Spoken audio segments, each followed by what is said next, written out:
And object. Subject के लिए अब तक अपन ने ये पढ़ा है कि सब्जेक्ट अगर प्रोनाउन होगा तो हमें वर्ड्स यूज करने हैं इज, डू, एज, जी, वियर, ईयर, जी। इस तरीके से वर्ड्स आए थे ना। या इस का मतलब क्या है? आई। डू मीन्स यू, तुम। एर मीन्स ही। एस इट। जी शी। वियर वी। ईयर यू। तुम सब, तुम सब। और ये जी, यू, आप या आप सब है। और लास्ट वाला जी है दे। लास्ट वाला जी क्या है? दे। आप सामने बैठो वहां पे ताकि अच्छे से दिखाई दे। और अगर ये सब्जेक्ट नाउन होता तो फिर हम लोग को क्या करना था कि नाउन क्या होता है? Masculine, feminine, neutral, plural. हाँ, चाहे पर्सन हो चाहे थिंग हो, राइट। हमें क्या लगाना होता उससे पहले? या देयर, दी, दास। और प्लूरल से पहले वापस से दी, या फिर आइन, आइन, वो सब आर्टिकल की बात है। ये सारी चीजें जो हम सब्जेक्ट अगर पर्सन होता है तो यूज करते हैं। नाउन अगर सब्जेक्ट अगर कोई नाउन चाहे पर्सन हो चाहे थिंग हो, उससे पहले आप देयर, दी, दास लगा रहे हो। सबका मीनिंग क्या है? सबका मीनिंग क्या है? द मीनिंग है ना। तो कल अपन ने 3 वर्ड पढ़े थे, याद हो आप लोगों को? याद है क्या? Nominative, आक्यूजेटिव, dative. नोमिनेटिव किसके लिए था? सब्जेक्ट के लिए। अरे 3 वर्ड्स ऐसे थे ना अपने पास। पहला वर्ड नोमिनेटिव या नोमिनेटिव, नेक्स्ट वर्ड आक्यूजेटिव, तीसरा वर्ड डाटिव। अपन ने ये लिखा था कि नोमिनेटिव हमेशा सब्जेक्ट होता है या सब्जेक्ट हमेशा नोमिनेटिव होता है। आक्यूजेटिव हमेशा ऑब्जेक्ट होता है। डाटिव भी क्या होता है? ये आक्यूजेटिव है या आक्यूजेटिव? आकू कू कर। हाँ, आक्यूजेटिव। ठीक है। तो एक छोटी सी चीज सब लोग इधर ध्यान दो। जब सब्जेक्ट के लिए अपन ने ये सारे वर्ड्स लिखे हैं तो हम ये कह सकते हैं कि ये सारे वर्ड्स क्या है? नोमिनेटिव है। कह सकते हैं ना। अरे जब सब्जेक्ट नोमिनेटिव माना जाता है या फिर नोमिनेटिव सब्जेक्ट माना जाता है तो हम इजीली ये चीज कह सकते हैं कि हमने सब्जेक्ट के लिए चाहे पर्सन हो चाहे कोई नाउन हो, उससे पहले ही जो लगने वाले जो वर्ड्स हैं ये सारे क्या माने जाएंगे? नोमिनेटिव माने जाएंगे। ठीक है। अब ध्यान देने इस चीज पे। इश जिसका मतलब है आई, डू मीन्स यू, ये सारे वर्ड सब्जेक्ट है। मैं बोलूं कि इश आई तो मैं ऑब्जेक्ट भी तो हो सकता हूं। कैसे? आई, मी। सुनाएंगे इसमें कभी? You, he, him, right. अब इंग्लिश में तो क्या? I, me, you, he, him, she, her, we, us. एक ही ऑब्जेक्ट आता है ना। पर इधर अपने पास 2 है, आक्यूजेटिव या डाटिव। एक ही ऑब्जेक्ट आता तो हम सिर्फ उन वर्ड्स को लर्न कर लेते जैसे हमने इंग्लिश में लर्न किया है, राइट। कि आई, मी या यू, एक सब्जेक्ट का और एक ऑब्जेक्ट का। पर इधर 2 ऑब्जेक्ट है, इसलिए अपन को क्या करना पड़ेगा? एक टेबल बनानी पड़ेगी। कैसे बनानी पड़ेगी? कि भाई ये नोमिनेटिव के पार्ट आए हैं सब्जेक्ट के लिए, तो अब 2 तरीके के ऑब्जेक्ट है, एक आक्यूजेटिव और एक डाटिव, तो उसके भी 2 पार्ट आएंगे। मतलब ये जो इस, डू, एस, जी, वी, जी है, इनका आक्यूजेटिव पार्ट भी आएगा और इनका डाटिव पार्ट भी आएगा, क्योंकि ऑब्जेक्ट 2 है ना अपने पास। तो यहां पर हम एक टेबल बनाने वाले हैं, राइट। एक टेबल बनाने वाले हैं। आप उस टेबल को कुछ ऐसा समझ सकते हो कि अगर कोई पर्सन, टेबल सबसे पहली टेबल किसकी होगी? अरे ये सेंटेंसेस बनाने के लिए टेबल्स की बहुत जरूरत पड़ने वाली है। आप पहले टेबल को समझ लो और बाद में देखेंगे इसको यूज कैसे करना है। ठीक है। अगर कोई person in the sense personal pronoun. Personal pronoun किसको कहते हैं? सर्वनाम। अगर वो सब्जेक्ट या ऑब्जेक्ट हो, अगर वो सब्जेक्ट या ऑब्जेक्ट हो तो फिर अपन को एक टेबल का यूज करना है और वो टेबल अपनी हो जाएगी पर्सोनल प्रोनोमन। तो उस टाइम पे अपन को एक टेबल यूज करनी है जर्मन में पर्सोनल प्रोनोमन, जिसको हम कहते हैं पर्सनल प्रोनाउन। ठीक है। पर्सनल प्रोनाउन की अब टेबल बनेगी, ठीक है। कैसे बनेगी भाई? सब्जेक्ट के लिए एंड दो तरीके के ऑब्जेक्ट होते हैं उनके लिए। दो तरीके के ऑब्जेक्ट है ना अपने पास, या सब्जेक्ट को क्या माना जा रहा है? नॉमिनेटिव, और दोनों ऑब्जेक्ट है आकुजाटिव और दाटिव, ठीक है। तो सब्जेक्ट तो यहां पर हो गया आपका नॉमिनेटिव, नॉमिनेटिव, और ऑब्जेक्ट हो गया आकुजाटिव एंड दाटिव। ओके, सब्जेक्ट पर्सन के लिए अभी अपन सिर्फ किसकी बात कर रहे हैं? पर्सन, दैट मींस सर्वनाम, पर्सनल प्रोनोमेन की बात कर रहे हैं, ठीक है। इस चीज पे ध्यान देना। ओके, लिखने से पहले एक बार स्क्रीन पे अच्छे से फोकस कर लो, समझ में आ जाएगा तो लिख तो हम कभी भी सकते हैं ना, लिखने की जल्दबाजी मत करो। ओके, अब इधर देखो सब्जेक्ट के लिए हम कौन कौन से वर्ड्स यूज कर रहे हैं? इश, डू, एर, एस, जी, वियर, ईयर, थोड़ा और छोटा करना पड़ेगा, जी एंड जी, ये वर्ड्स यूज कर रहे हैं ना अपन सब्जेक्ट के लिए, ठीक है। अब एक चीज छोटी सी ध्यान देना, इन्हीं वर्ड्स को, इन पर्सन को, आई, यू, ही, इट, सी को आकुजाटिव और दाटिव ऑब्जेक्ट में यूज करना है, तो क्या करेंगे? जो टेबल बनेगी वो ऐसे होगी, इश, मीश, मियर, डू, डिश, डियर, याद है वो? वी गेट अस डियर, हालचाल पूछना कैसे था, राइट? तो वो डियर यहां से आया है। एर, इन, एस, एस, इन, जी, जी, ईयर, वियर, उन्स, ईयर, ऑइश, जी, जी, ईनन, एंड जी, जी, ईनन। ये टेबल आपको याद करनी पड़ेगी, ठीक है। कैसे याद करेंगे इसको? ध्यान देना, एक बार समझ लो अच्छे से। सबसे पहले ये ध्यान रखना कि नॉमिनेटिव पार्ट आता है, फिर आकुजाटिव आता है और फिर दाटिव आता है। ये चीजें दिमाग में बार बार घूमनी चाहिए कि नॉमिनेटिव सब्जेक्ट के लिए होता है, आकुजाटिव दाटिव ऑब्जेक्ट के लिए होता है ना। सब्जेक्ट है हमारे इस, डू, एल, एस, जी, वियर, ईयर, जी, जी, ये सब्जेक्ट है। और फिर ऑब्जेक्ट में मिश, मियर, डिश, डियर, मीनिंग क्या हो गया इनका? आई का मीनिंग, आई इसके लिए, आई के लिए इश, डू, यू, ये मैं बार बार इसलिए लिख रहा हूं ताकि आपको याद हो जाए, he, it, she, we, then again ईयर का मीनिंग क्या हो गया? यू, जी, यू, एंड लास्ट वाला जी, दे,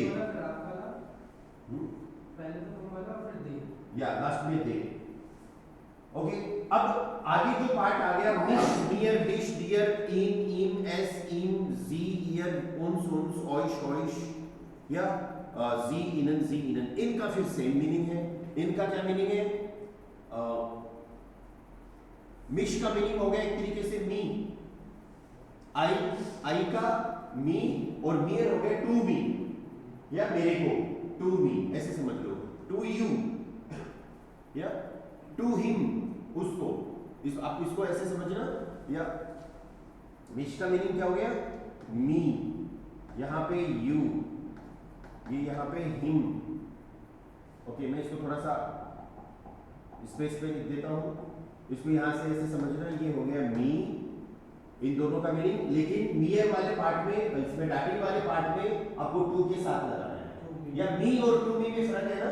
मी मतलब मैं और टू मी मतलब मुझे, राइट? बहुत सारे सेंटेंसेस में यूज होगा इसका, टू का, पर बाद में देखेंगे। अभी ये देख लो, मिश, मियर, मी, डिश, डियर, यू, इन, हिम, एस, इन, इट, जी, ईयर, हर, उन्स, अस, ऑइश, यू, जी,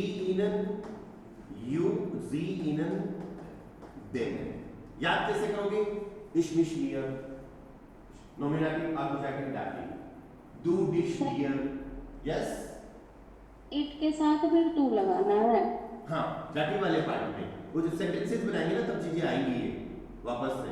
अभी तो ये टेबल जो है आपको इस तरीके से याद करनी है कि पहले नॉमिनेटिव आता है, फिर आकुजाटिव आता है और फिर दाटिव आता है। पर इतना जरूर ध्यान रहना चाहिए, नॉमिनेटिव सब्जेक्ट के लिए, अपोजिटिव डाटिव ऑब्जेक्ट के लिए। टेबल को ऐसे याद करना है। यूज कैसे करेंगे सेंटेंसेस में, बाद की बात है, अभी इतना स्ट्रेस मत लो। अभी तो सिर्फ जो जर्मन वाला पार्ट है टेबल का वो याद रखो। ich mich mir, du dich dir, in ihm, es ihm, sie ihr, wir uns ihr euch sie ihnen and sie ihnen।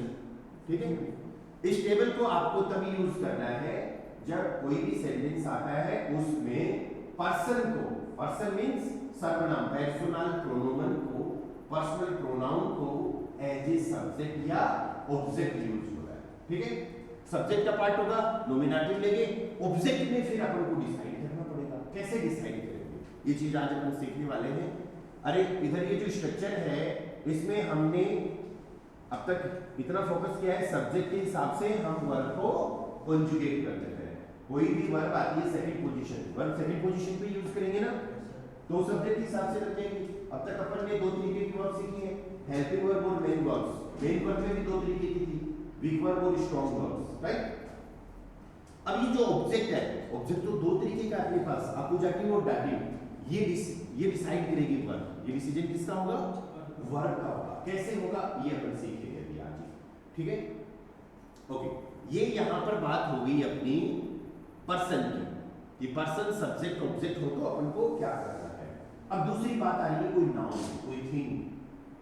भाई पर्सनल पर्सनल प्रोनोमन के अलावा अपने पास एक ही तो चीज और बचती है, नाउन। नाउन किसको कहते हैं, संज्ञा, राइट। कोई भी चीज, कोई भी पर्सन भी तो नाउन हो सकता है, राइट। जैसे father, mother, brother, sister, friend, relative, teacher, doctor, ये पर्सन ही तो होते हैं, ये भी नाउन होते हैं ना। तो सॉरी, इस बात को ऐसे समझो, सेकंड थिंग, कि अगर कोई नाउन, नाउन में क्या आ सकता है, पर्सन भी आ सकता है और कोई थिंग भी आ सकती है। अगर कोई नाउन आपका सब्जेक्ट या ऑब्जेक्ट हो तो आपको क्या यूज करना है, आर्टिकल। क्या यूज करना है, आर्टिकल। आर्टिकल अभी आपको दो तरीके के सीखने हैं, ध्यान देना इस चीज पे। आर्टिकल अभी दो तरीके से सीखने हैं। अरे इंग्लिश में ये यूज किया है ना, ए, या तो पहले द लिख लो या फिर ए एन लिख लो, कोई सा भी लिख लो। ये यूज करते हैं हम आर्टिकल। द वाला आर्टिकल क्या होता है, ए एन वाला आर्टिकल क्या होता है, द हम लगाते हैं किसी के नाम से पहले जब हम बात करें किसी पर्टिकुलर चीज, डेफिनेट चीज की, राइट। और ए या ए एन हमको तब लगाना है जब हम किसी एक चीज की बात करें, राइट। कोई भी एक चीज, राइट, वो फेमस नहीं है, राइट। ए तब लगता है जब कोई चीज फेमस ना हो। आपने कभी देखा है लाइक कुछ मूवीज में या फिर कहीं नॉवल वगैरह किसी बुक में कुछ वर्ड से पहले, किसी के नाम से पहले कुछ लोग द लगा देते हैं, राइट। पर्सन के नाम से पहले भी द लगा देते हैं, क्यों? क्योंकि फिर वो ये दिखाना चाहते हैं कि मैं ही पर्टिकुलर बस एक ही, राइट, डेफिनेट हूँ, राइट, कि वो फेमस है। तो द जिन चीजों से पहले लगता है वो चीजें फेमस होती हैं, हम उस टाइम पे पर्टिकुलर चीजों की बात कर रहे होते हैं। और ए एन तब लगाते हैं जब हम किसी एक चीज की बात कर रहे होते हैं। द वाला जो आर्टिकल होता है इसको हम बोलते हैं डिस्टिंक्ट आर्टिकल। क्या कहेंगे, पहले आया ना ये वर्ड, या डिस्टिंक्ट आर्टिकल। इंग्लिश में हम इसको कहेंगे डेफिनेट आर्टिकल, ठीक है, जो द वाला आर्टिकल होता है। इसकी टेबल ध्यान से समझना सब लोग। सब्जेक्ट होगा तो हम क्या पार्ट यूज करेंगे, नॉमिनेटिव। ऑब्जेक्ट होगा तो अपोजिटिव या डाटिव। इसको एन ए डी, इसको ऐसे समझना कि ये वाला पार्ट किसके लिए है, नॉमिनेटिव। और ऑब्जेक्ट होगा तो अपोजिटिव या फिर डाटिव। कौन सब्जेक्ट ऑब्जेक्ट कौन होगा, कोई नाउन होगा। और नाउन तो हमने कैटेगरी वाइज लर्न किया है। कैटेगरी कैसे हिंदी में सीखा है ना, पुल्लिंग, स्त्रीलिंग, नपुंसकलिंग, राइट। चीजें मैस्कुलाइन, फेमिनाइन, न्यूट्रल, या फिर पर्सन मेल फीमेल होते हैं, ओके। तो सेम इसी तरीके से मैस्कुलाइन वर्ड अलग होंगे, फेमिनाइन अलग होंगे, न्यूट्रल अलग होंगे और प्लूरल अलग होंगे। टेबल को देखो अच्छे से एक बार। अब तक ये चीज सीखी है कि अगर द वाला डेफिनेट चीज की बात कर रहे हैं, अगर कोई नाउन मैस्कुलाइन होता है तो उससे पहले क्या लगाना है, देयर, फेमिनाइन से पहले दी, न्यूट्रल से पहले दास। तो ये तो सिंगुलर की चीजें हो गई। यही सारी चीजें अगर प्लूरल होती हैं तो वापस से उन चीजों से पहले क्या लग जाएगा, आर्टिकल डी लग जाएगा, ठीक है। पर ये सारी बात हुई है सब्जेक्ट के लिए। हम जो भी वर्ड्स याद करते हैं, जैसे आपको बैग को याद करना है, बैग को जनरल में बोलते हैं टाशे, तो अकेला सिर्फ टाशे याद नहीं करना, आपको ये देखना है कि वो कौन सी कैटेगरी का है। टाशे होता है फेमिनाइन, तो फेमिनाइन में क्या लगता है, डी। तो हम जितने भी वर्ड्स को याद करते हैं एज ए सब्जेक्ट याद करते हैं, इस चीज पे ध्यान रखना।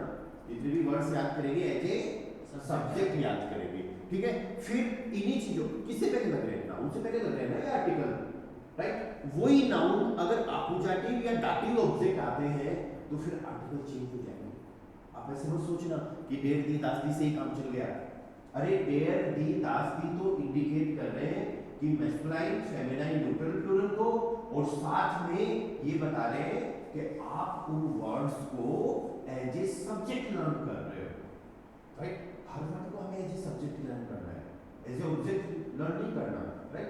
सब्जेक्ट होना जरूरी है सेंटेंस में, बिना ऑब्जेक्ट के तो काम चल जाएगा, राइट। लेकिन अगर ये नाउन जिनसे पहले आप डेढ़ दी दास दी लगा रहे हो, अगर ये आकुजाटिव या दाटिव यूज होते हैं तो हमें आर्टिकल चेंज करना है, नाउन नहीं चेंज करना। अब चश्मा है, चश्मे को बोलते हैं ब्रीलर, राइट, ब्रीलर, ये वर्ड्स आ जाएंगे धीरे धीरे आगे, है ना।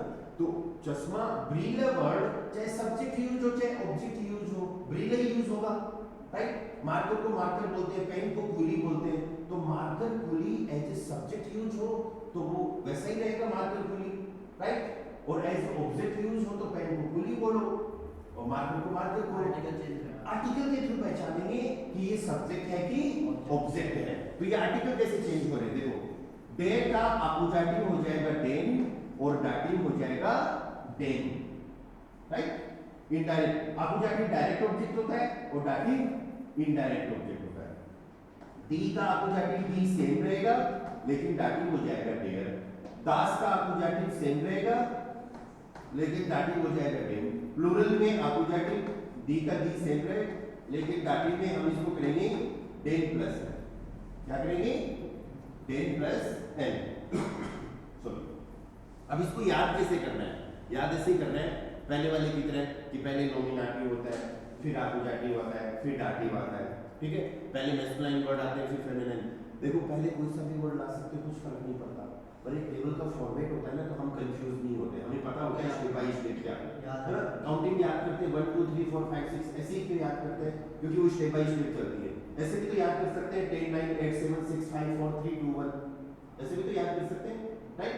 पर वो एक स्टेप होता है ना पूरा, तो तरीके से चलते हैं। तो उसी तरीके से आपको उस फॉर्मेट को याद रखना है कि पहले नॉमिनेटिव, आकुजाटिव, दाटिव आएगा, फिर ऊपर का part masculine, feminine, neutral, plural आएगा, राइट। और तरीका इसको याद करने का यही है, पहला पार्ट नॉमिनेटिव, देयर दी दास दी, देन आकुजाटिव, इधर देखो टेबल की तरफ देखो, डेन दी दास दी, और फिर दाटिव, डेम देयर डेम डेन प्लस एन। ये डेन प्लस एन कहां कैसे क्या यूज करना है, कोई सा भी आर्टिकल कैसे यूज करना है, ये सीखना बाकी है। सेंटेंसेस बनाने से पहले हमें टेबल्स की बहुत जरूरत है, इनको समझना बहुत जरूरी है कि कौन सी टेबल किसके लिए है, ठीक है। सेंटेंसेस अभी बनाएंगे। तीसरी टेबल इसके बाद में एक जो और आती है वो आती है ए एन वाले आर्टिकल के लिए, जिसको हम बोलते हैं अनडिस्टिंक्ट आर्टिकल। क्या बोलेंगे, या अनडिस्टिंक्ट आर्टिकल। कौन सा होता है, ए या एन वाला। इंग्लिश में हम इसको बोलते हैं इंडेफिनेट, जो डेफिनेट नहीं है, इंडेफिनेट आर्टिकल, ठीक है। अब इसकी टेबल बनाते हैं अपन। ये आर्टिकल, इंडेफिनेट आर्टिकल भी नाउन से पहले लगेंगे। नाउन अपने मैस्कुलाइन होगा, फेमिनाइन होगा, न्यूट्रल होगा, लेकिन प्लूरल नहीं होगा, क्योंकि इंडेफिनेट हम एक की बात कर रहे हैं, ए या एन में किसकी बात कर रहे हैं, एक की बात कर रहे हैं, ठीक है। लेकिन ये नाउन सब्जेक्ट ऑब्जेक्ट हो सकते हैं, ये जितने भी नाउन है ये सब्जेक्ट ऑब्जेक्ट हो सकते हैं, ओके। एक के लिए हमने अब तक वर्ड सीखा है आइन, आइन वर्ड सीखा है ना। तो यहाँ पे देखो क्या आर्टिकल लग रहा है, आइन मैस्कुलाइन में, फेमिनाइन में आइने, न्यूट्रल में आइन और प्लूरल में कुछ नहीं आएगा। प्लूरल में कुछ नहीं आएगा, ये क्रॉस जबरदस्ती लिख लेना इसको, राइट। लिखने से ऐसे आपके दिमाग में बार बार ये दिखेगा तो क्या रिफ्लेक्ट होगा कि हाँ प्लूरल में इसमें कुछ नहीं आएगा, राइट। अदरवाइज प्लूरल नहीं लिखोगे तो आपको लर्निंग स्टेज पे ही रहेगा कि अरे यार प्लूरल तो मैंने लिखा ही नहीं, शायद मैं भूल गया या फिर सर ने नहीं बताया, राइट। तो इसको ऐसे लिख लेना। यही वर्ड्स जिनसे पहले आप आइन आइना आइन लगा रहे हो, इनको अगर आपोजिटिव को डाटिव में यूज करेंगे तो ये यहाँ पर हो जाएगा आइनन। देखो सिर्फ क्या चेंज हो रहा है, मैस्कुलाइन आपोजिटिव चेंज हो रहा है, जैसे यहाँ पर हुआ है देर का डेन हुआ है, बाकी देखो दी दी दस दस दी दी सेम है ना, लेकिन डाटिव पूरा चेंज है। सेम काम यहाँ पे होगा, आइन का आइनन हो गया। आगे हमें क्या करना है, आइने आइन, प्लूरल में कुछ नहीं आएगा, और डाटिव में हम इसको कर देंगे आइनम, आइनर, आइनम, और प्लूरल में कुछ नहीं आएगा। देखो आप सब लोग इस छोटी सी बात को समझना, सेंटेंसेस हम जब बना रहे हैं तो सब्जेक्ट ऑब्जेक्ट वर्ब बस ये यूज कर रहे हैं। सब्जेक्ट में भी कोई ना कोई वर्ड आएगा, ऑब्जेक्ट में भी कोई ना कोई वर्ड आएगा, कोई ना कोई वर्ब भी एक अपने आप में वर्ड होता है, ठीक है। तो ये सीधे सारे ऐसे कैसे सब्जेक्ट ऑब्जेक्ट सब चीजें ऐसे यूज हो जाएंगी। बस मेन कहानी जो है वो इन टेबल्स की है। पूरी जर्मन के अंदर जो मेन कहानी है वो किसकी है, इन टेबल्स की है। ये आर्टिकल यूज करना, पहचानना, सब्जेक्ट ऑब्जेक्ट क्या होता है ना, कि मैं नॉमिनेटिव यूज करूं, आपोजिटिव यूज करूं या डाटिव यूज करूं, पर्सन की टेबल में से लेके आऊं कि दे की टेबल में से लेके आर्टिकल लगाऊं या फिर आइन की टेबल में से, ये प्रोसेस, ये कहानी अगर समझ में आ गई, आपको सेंटेंसेस बनाने से कोई नहीं रोक सकता। जर्मन में सेंटेंसेस बनाना बहुत इजी है, लोगों को लगती है लैंग्वेज हार्ड, लेकिन अगर आप एक प्रोसेस फॉलो करते हो ना, स्टेप बाय स्टेप चलते हो, राइट, तो ये चीजें यूज करना बहुत इजी है।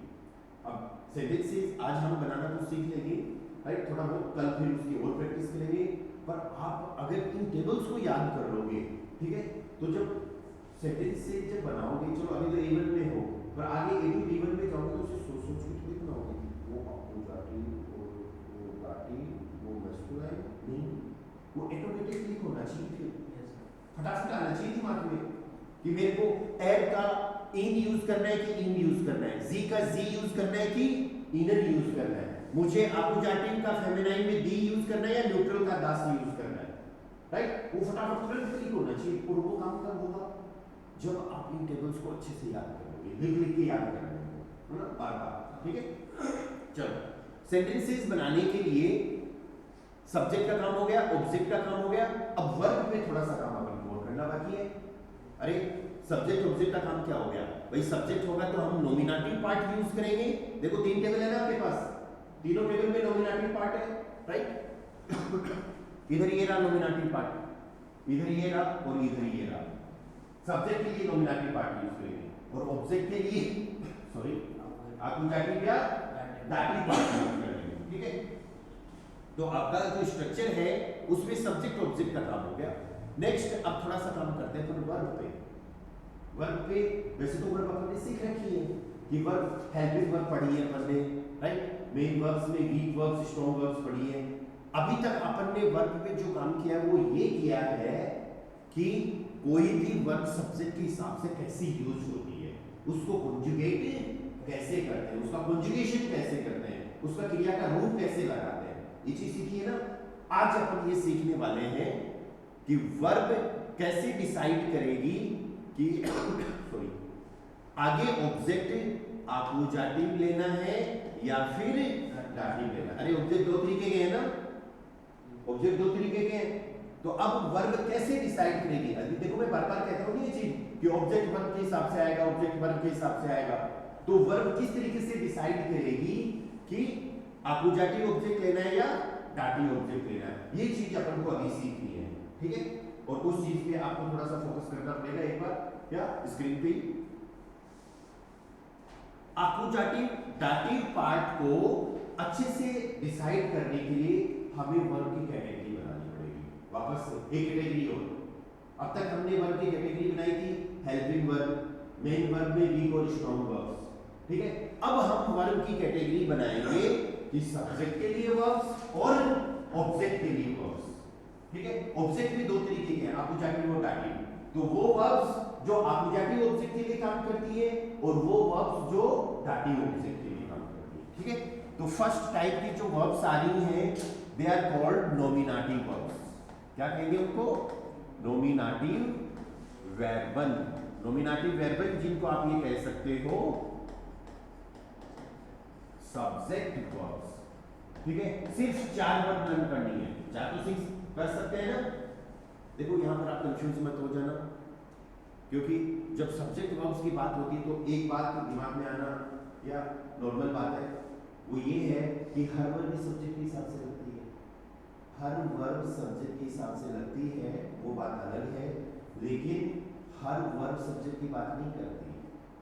राइट, जनरली A1 में अपन ये 4 वर्ब जो सब्जेक्ट के लिए सीखते हैं, ये 4 वर्ब ऐसी हैं जो सिर्फ सब्जेक्ट की बात करती है। जैसे इंग्लिश में is am are, do does, not do does, is am are to be, किसी चीज का होना। आप बोलो कि आई एम इंजीनियर, तो आई कोई इंजीनियर एक ही पर्सन है ना, तो वहां पर सिर्फ सब्जेक्ट की बात हो रही है या वो अलग से सेंटेंस बनाएंगे ना, इंजीनियर को इंजीनियर और बोलते हैं, बात की बात है। ओके, आप ये बोलो कि वी आर इन जयपुर, तो यहाँ पर सिर्फ सब्जेक्ट की बात हो रही है कि हम जयपुर में हैं, तो सिर्फ आपकी बात हो रही है। इन जयपुर अलग चीज है जो लोकेशन को इंडिकेट कर रहा है, लेकिन आपकी बात हो रही है।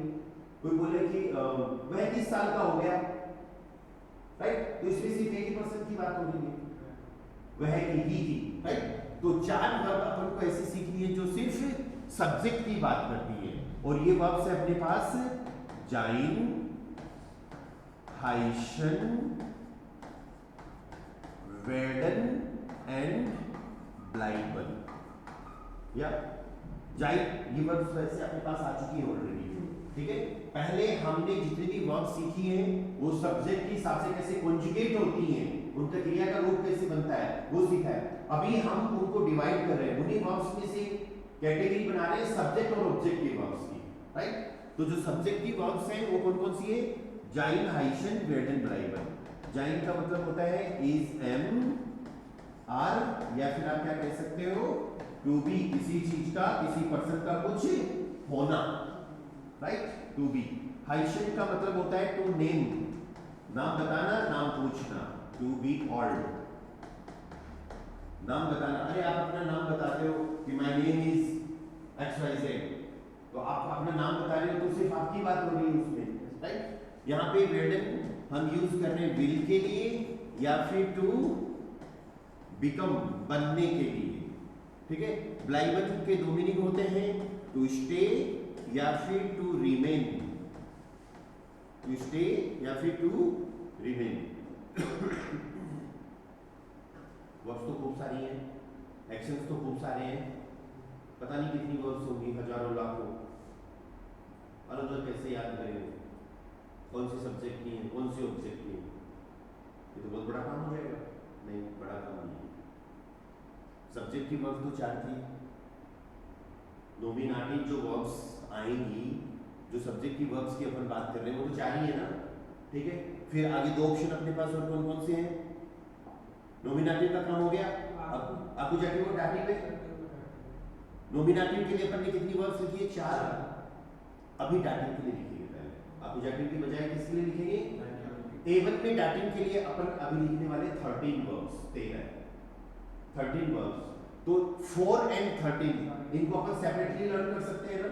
अरे 13 वर्ब्स तो याद हो सकती है कि ये XYZ 13 वर्ब्स डाटिव में आती हैं, और बाकी बची हुई सारी A to Z जितनी भी होती है वो किसमें आ जाएगी? आकुजाटिव में। अभी अपन A1 लेवल की बात कर रहे हैं। राइट, A to B1 में हम थोड़ा सा इसमें मॉडिफिकेशन करेंगे, आगे कुछ डाटिव में कुछ वर्ब्स और काउंट करेंगे। राइट, तो अभी आप इतना समझो, नॉमिनेटिव में हमने 4 वर्ब सीखी है, दूसरा पार्ट आकुजाटिव आएगा, उसमें खूब सारी वर्ब है, उसका अंत नहीं है। राइट, लेकिन डाटिव का है, डाटिव में क्या होंगी? अभी अपन को 13 वर्ब्स याद करनी है।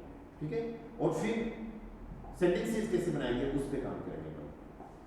नेक्स्ट सेकंड पार्ट जो आता है अपना, विच इज आकुजाटिव वर्बल या direct object verbs. Direct object verbs. ये तो खूब सारी है, लेकिन इससे पहले अपन तीसरा पार्ट देख लेते हैं। थर्ड पार्ट क्या है अपना? Dative verbal. Dative verbal, indirect object verbs. Indirect object verbs dative verbal, जैसे एसगेट। एसगेट का मतलब होता है गोइंग ऑन। अब मैं आपको एक छोटी सी चीज यहाँ पे बताता हूँ। गोइंग ऑन अपन हालचाल के लिए यूज करते हैं। हालचाल पूछना और बताना। आपको याद है अपने हालचाल पूछना सीखा था? वी गेट अस हियर। इसमें ये एसगेट जो है ये फिक्स है। ये आप किसी का भी हालचाल पूछ रहे हो, आपको एसगेट यूज करना है। ये सब्जेक्ट ऑब्जेक्ट और सब्जेक्ट और वर्ब ऑलरेडी सेट है, ये ऑलरेडी कॉम्बो है अपने आप में, राइट। अब एक छोटी सी चीज ये देखो, एसगेट हमने किस में लिखी है? डाटिव में लिखा है ना, राइट। थोड़ी देर पहले अपन ये डिस्कस कर रहे थे कि सब्जेक्ट के हिसाब से वर्ब लगती है और वर्ब के हिसाब से ऑब्जेक्ट लगता है। इधर अपन ने एसगेट किस में लिखा है? डाटिव में लिखा है। इसीलिए हम क्या कहते हैं डाटिव में? वी गेट अस डियर। जब डाटिव वर्ब आ जाए तो डाटिव यूज करना है, और आकुजाटिव वर्ब आ जाए तो आकुजाटिव यूज करना है। वी गेट अस डिश नहीं, वी गेट अस डियर, वी गेट अस इनन, ऐसे यूज किया था ना अपन ने, और तो कुछ यूज नहीं किया था, डियर इनन ही यूज किया था, राइट। ओके, इस चीज पे अपन और काम करेंगे, पर एक बार वर्ब्स लिख लो। या एस्केप मींस गोइंग ऑन। इसके अलावा हेल्पफुल, हेल्पफुल टू हेल्प, सहायता करना किसी की। हाँ हाँ बोलो। इसका मतलब आप कैसे हो, तुम कैसे हो, कैसे हो। हाँ। और वी गेट अस इनन, आप कैसे हो। अनचोजन टू आंसर, फॉलोन टू फॉलो। डंकन वर्ब आई थी क्या थैंक यू बोलने के लिए? डंकन बोल रहे थे ना पर वो इस वर्ब से बना है, डंकन से, राइट। डंकन टू थैंक, फॉलोन टू फॉलो। ये क्या है? अनमोर्टन, अनमोर्टन, पर्सन टू फिट, पर्सन टू फिट। पासियरन टू हैपन, घटित होना कोई चीज, या पासियरन टू हैपन।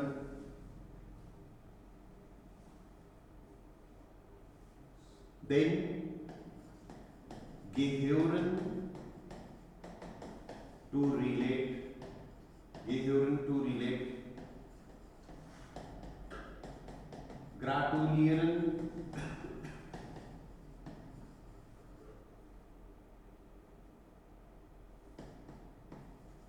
कॉन्ग्रेचुलेट, स्पेलिंग देखनी पड़ेगी, गलती हो सकती है मेरे से भी। बधाई देना किसी को, ग्रेटुलियन टू कॉन्ग्रेचुलेट, बधाई देना। गेफालन टू लाइक, इसका स्पेशली याद करना है आपको, पसंद आना, ना कि पसंद करना। ये तो हैपन का प्रोनाउंसिएशन है पासियन, पासियन, पासियन या पाजीन, डबल एस है ना, इसलिए से साउंड करेंगे, Passian.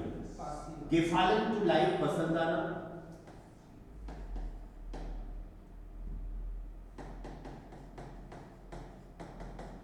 सिकन to Saint,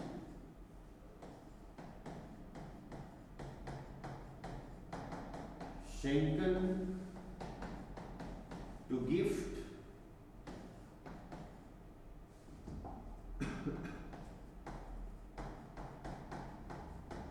Schnecken to test. 1, 2, 3, 4, 5, 6, 7, 8, 9, 10, 11, 12, 13. 13 हो गई, 13 वर्ब्स हो गई ना, राइट। एस्केप गोइंग ऑन, हालचाल पूछने के लिए, हालचाल बताने के लिए। हेल्पफुल टू हेल्प, अनफॉर्चुनेट टू आंसर, फॉलोन टू फॉलो, डंकन टू थैंक, किसी को धन्यवाद देना।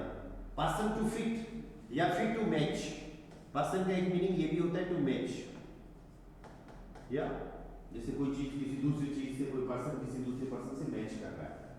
या पासियन टू हैपन, घटित होना, कहीं पे कुछ हो जाना, राइट। गिह्योरन टू रिलेट, ग्रेटुलियरन टू कॉन्ग्रेचुलेट, गिफालन टू लाइक, पसंद आना, स्पेशली शिकन टू शेंक, शेंकन टू गिफ्ट, श्मेकन टू टेस्ट। जिसका आपको स्पेशली याद करना है स्वाद आना, राइट। ये जो हिंदी में लिखे हैं दो अलग से, इनको स्पेशली अलग से याद करना है।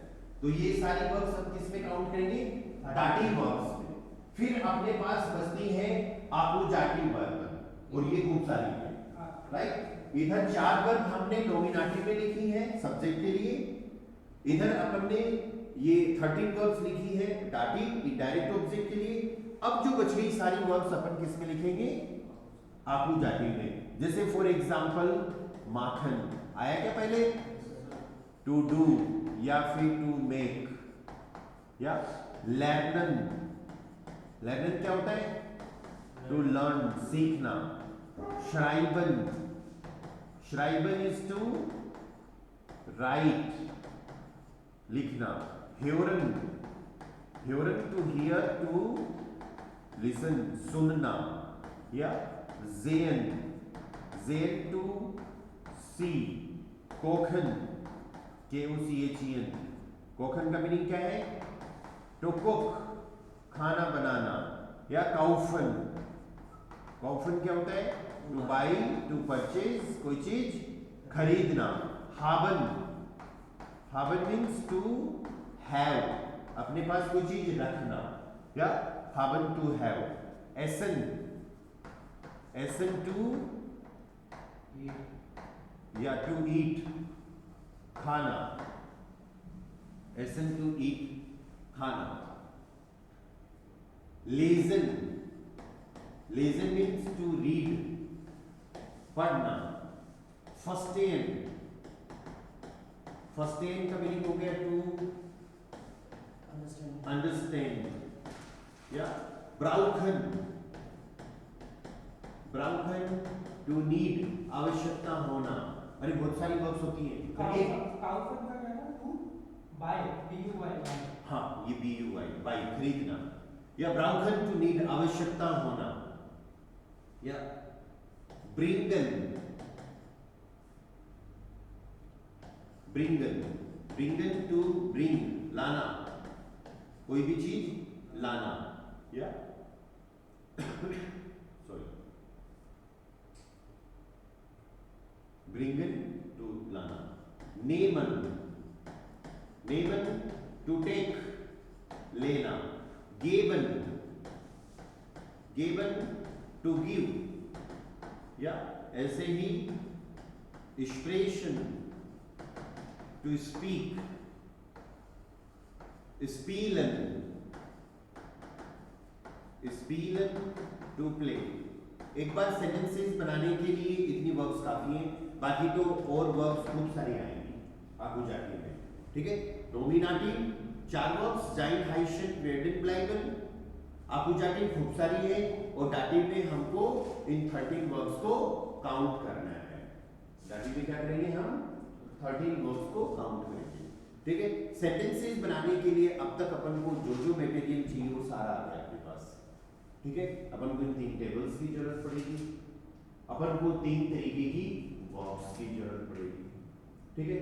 अब सबसे इंपॉर्टेंट एक रूल, आप उसको गोल्डन रूल बोल सकते हो, कि कोई भी सेंटेंस बनाएंगे तो किस तरीके से अपन को चीजों को फॉलो करना है, ठीक है। कोई भी सेंटेंस आपके सामने आता है तो हम काम करेंगे एक स्ट्रक्चर पे। वो स्ट्रक्चर बार बार आपके सामने आ चुका है कि पहले आपको क्या लगाना है? सब्जेक्ट लगाना है, सेकेंड पोजीशन पे ऑब्जेक्ट वर्ब लगानी है, और फिर थर्ड पोजीशन पे क्या आ जाएगा? ऑब्जेक्ट आ जाएगा। इसमें आपने ये सीखा है अब तक सब्जेक्ट के हिसाब से वर्ब और वर्ब के हिसाब से ऑब्जेक्ट, बस यही रूल है। आपके सामने अगर कोई भी सेंटेंस आता है, जैसे ध्यान देना एक बार अच्छे से, लिखने की जल्दी मत करो, पहले एक बार स्क्रीन पे अच्छे से ध्यान दो। कोई भी आपके पास सेंटेंस आता है, जैसे फॉर एग्जांपल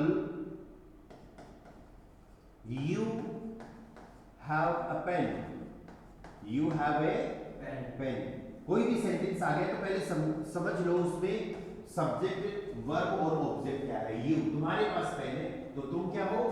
सब्जेक्ट हो। हैव इंडिकेट करना है वर्ब को, ए पेन क्या है?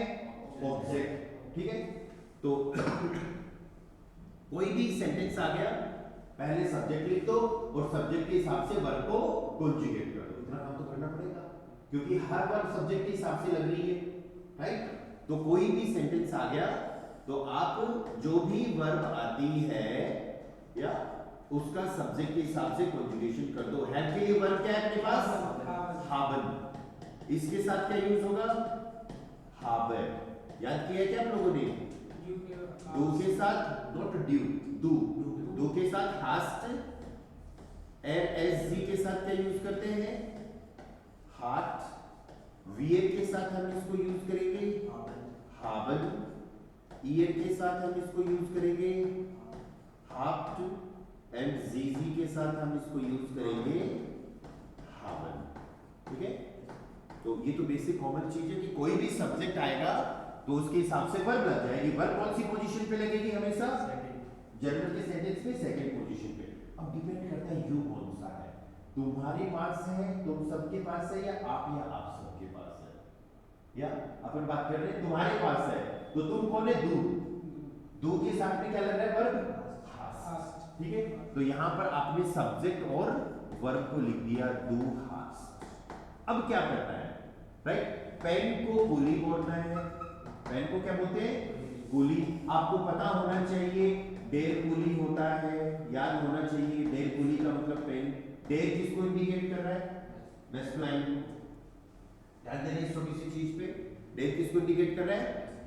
हाँ, तो इतना काम तो इजी है कि सब्जेक्ट लिख दिया, वर्ब का कंजुगेशन कर दिया, पेन को कूली बोलते हैं। देखते हैं इस चीज पे कैसे लगाने हैं। आई नहीं लगेगा ना।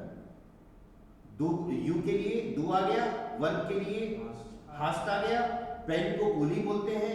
अब ए के लिए तो अपन ने थोड़ी देर पहले ये सीखा था कि अपने आप में एक ही एक टेबल है, आइन आइने आइन आइनन आइना आइन आइनम आइनर आइनन। इनमें से ए के लिए क्या लगाना है? ठीक है, छोटी सी चीज आपके दिमाग में ये आ गई होगी कि इधर पेन के लिए डेर कूली लिखा है। पेन जो है वो कौन सी कैटेगरी का है? मैस्कुलाइन कैटेगरी का, है ना। तो इसके लिए आप अगर तीन कुछ रूल फॉलो कर लोगे तो ज्यादा अच्छा रहेगा, राइट। जो रूल है वो ये है, पहला रूल है वर्ब का। अरे तीन रूल में से पहले कोई सा भी रूल फॉलो कर सकते हैं। पहला रूल किसका है? वर्ब का। दूसरा रूल टेबल का।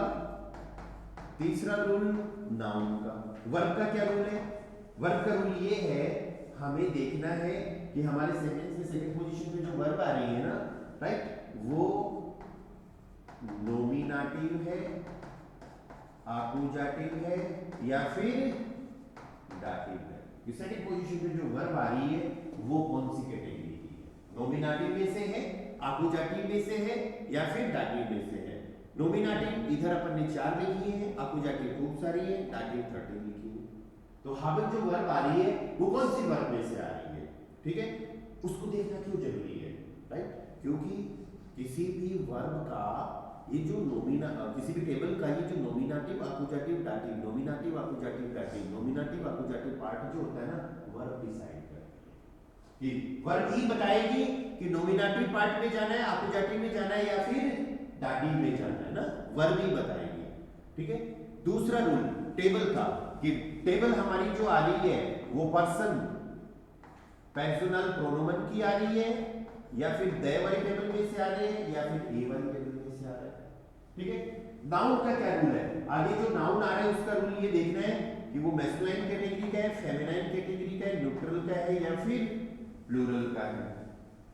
ठीक है, ये चीज अपन को देखनी पड़ेगी। अब छोटी सी चीज देखो, रूल पे फोकस करो।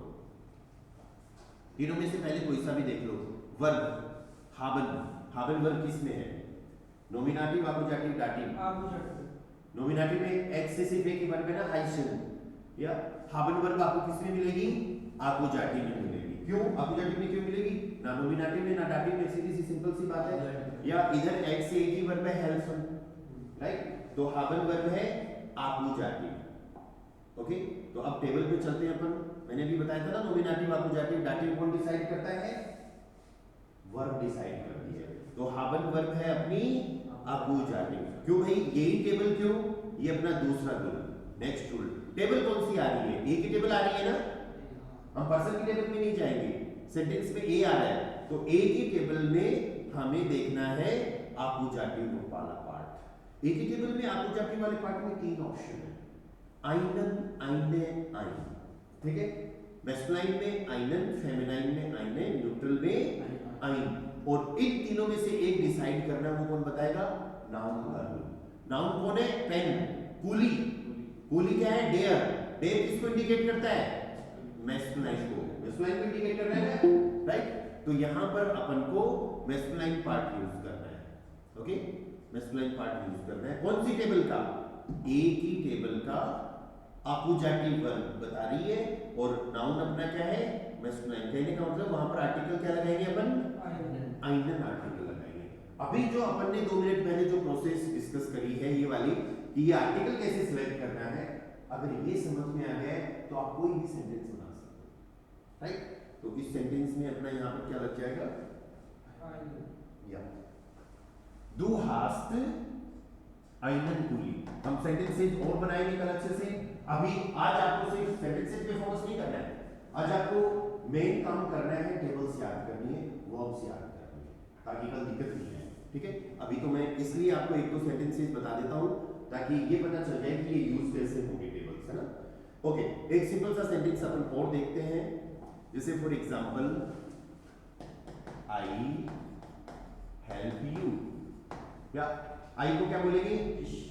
इश। हेल्प के लिए अपने पास वर्ब क्या होती है? Helper. Helper means you, yes, हाँ उनको बोलो कि बैठो एक बार आ रहा हूं। या इश हेल्पर, हेल्पर टू हेल्प। सब्जेक्ट के हिसाब से कैसे यूज करेंगे? इश हेल्पर, डू के साथ हेल्प्स, एलसी के साथ ये क्या हो जाएगा? हेल्प्ड, वीएल के साथ हम इसको करेंगे हेल्पफुल, ईयर के साथ ये हो जाएगा हेल्प्ड, एंड जीसी के साथ ये क्या हो जाएगा? हेल्पफुल पूरी वर्ब। तो नई जिसी भी वर्ब आती है ना सामने, तुरंत उसका वर्ब कंजुगेशन करना है, ठीक है, ध्यान रखना इस चीज का। ओके, इसके साथ क्या लग रहा है? हेल्पफुल। इसके साथ हेल्पफुल लग रहा है ना, तो ये लो इसके साथ हेल्पफुल कर दिया, सब्जेक्ट के हिसाब से वर्ब लग गई। ओके, अब वर्ब के हिसाब से हम ऑब्जेक्ट लगाएंगे। हेल्पफुल वर्ब को देखना है अपन को, इन रूल्स पे चलना है। रूल्स अपने क्या क्या है? वर्ब का रूल, टेबल का रूल, नाउन का रूल।